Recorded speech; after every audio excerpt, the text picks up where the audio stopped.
Hi everybody, this is Johns Hopkins and we're back in my living room with another of Baltimore Heritage's 5-minute videos.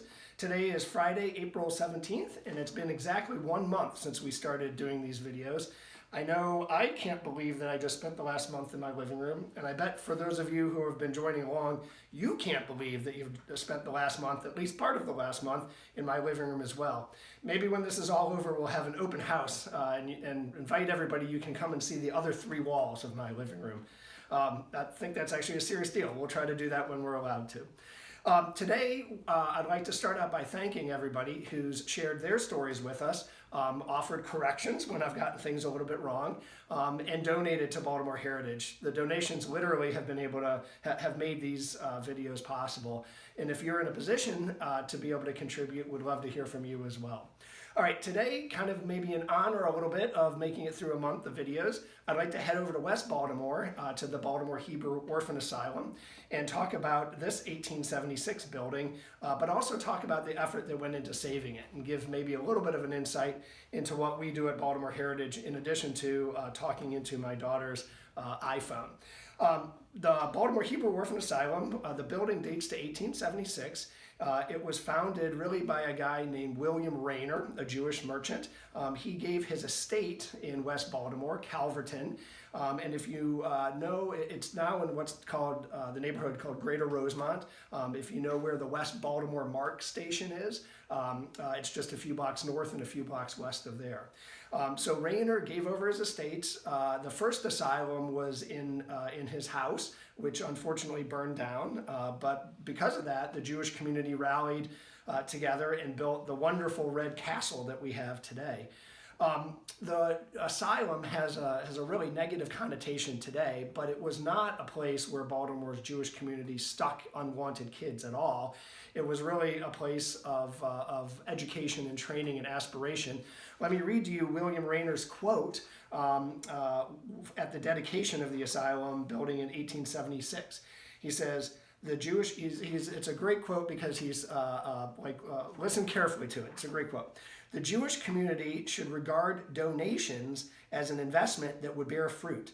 Some of the children in the future would contribute to the welfare of the community, and the rest would serve as the contributors' advocates in heaven. How's that for a fundraising plea? So the asylum, in fact, did house both boys and girls and taught things like Greek and Latin and natural science, dance. So it really was a place where kids were growing and learning.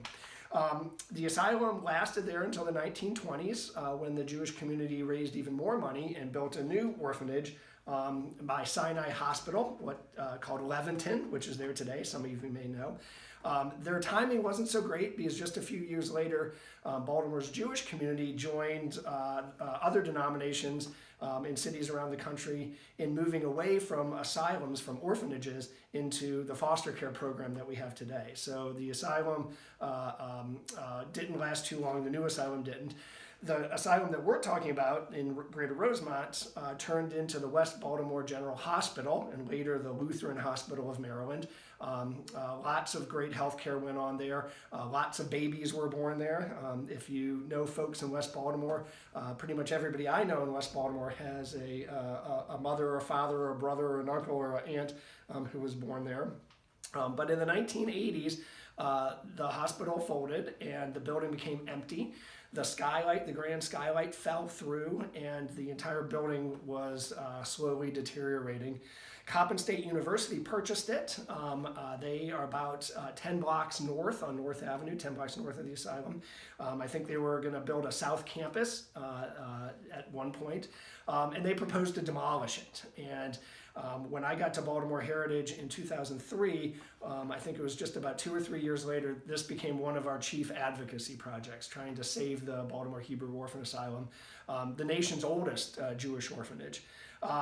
We fought against Coppin. One of the things we did, if you remember back, I think this was in 2010. This is when people all over the country were doing things like vote for your favorite dog, and you'd get an email from a cousin that you hadn't heard from in 10 years to say, vote for my dog, he's going to be the best dog in New Hampshire. Well, the National Trust for Historic Preservation did the same thing. They said, vote for your most favorite historic building. And we entered the Hebrew Orphan Asylum in it. But the National Trust came with a prize of $20,000 if you won. And we didn't win. A historic theater, I think in down south somewhere, won. Before each movie, they showed a little blurb that said, "Please vote for us," which I think was totally unfair. But even though we didn't win, in the process, we formed a 1,000 people group called the Friends of the Hebrew Orphan Asylum, and that began our publicity campaign to try to bring some light to this great building. My colleague then, Eli Poussin, and I found our way into the building, took a bunch of pictures, crawled around, submitted a nomination to the National Register of Historic Places, and that made it through, so it's now on the National Register. And then we got a grant from Preservation Maryland, a small grant to bring on an architect and a contractor to try to assess what we needed. And the architect was the firm Cannon Associates, now Walden Studios, and Southway Builders. And I wanted to mention them in particular because we had a little bit of money to pay them, and it ended up for the next almost 10 years, they worked basically for free. So one of the lessons for trying to save a historic building is to have great friends who care. Thanks to them. Along the way, we convinced Coppin State to not demolish the building. And then our big stroke of luck came in the form of a gentleman named Gary Rodwell. And Gary became the director of the Coppin Heights Community Development Corporation, a local group whose mission is to try to help improve Coppin Heights for its residents. And Gary saw the potential of the building immediately. And with Gary at the helm, we worked with the neighborhood groups and residents, formed a plan for the building, and started to go after it. The neighborhood where the asylum is located was ranked as the worst neighborhood in the state of Maryland, the worst zip code in the state of Maryland for healthcare outcomes. So if you lived in the area around the asylum, you were more likely to get sick than anywhere else in the country, or anywhere else in the state, I'm sorry.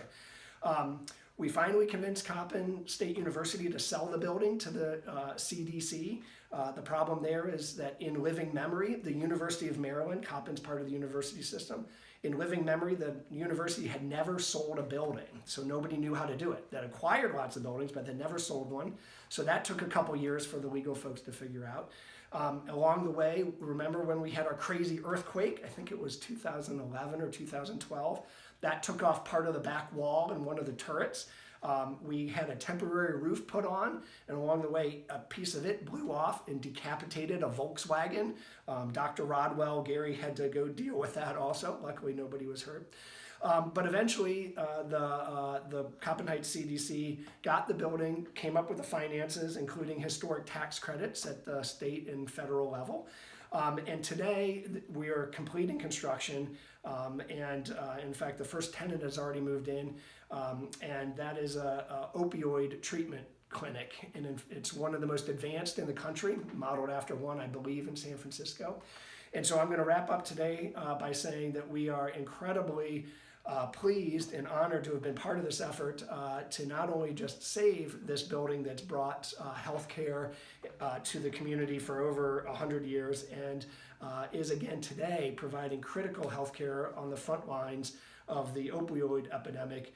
It's really neat to see this grand historic building play such a cutting edge role. So thanks again to all you for tuning in. I hope you have a good weekend, and we will see you on Monday.